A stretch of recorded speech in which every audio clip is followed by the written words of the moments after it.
Welcome back to 8482 Media. Today I have a quick one for you guys on how to find and utilize the light leak effect on CapCut. So initially what you're going to want to do is go up to Effects, Video Effects, Light Effect, and then scroll down to find the light leak effect.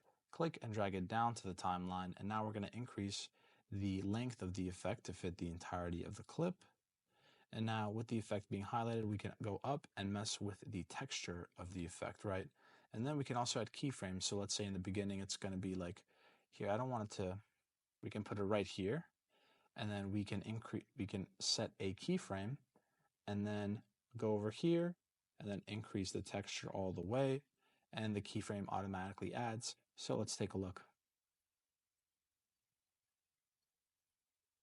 That's really cool. Well, if this was helpful in any way, please leave a like down below. If you have any questions, comment down below. Again, thanks for watching and have a great day.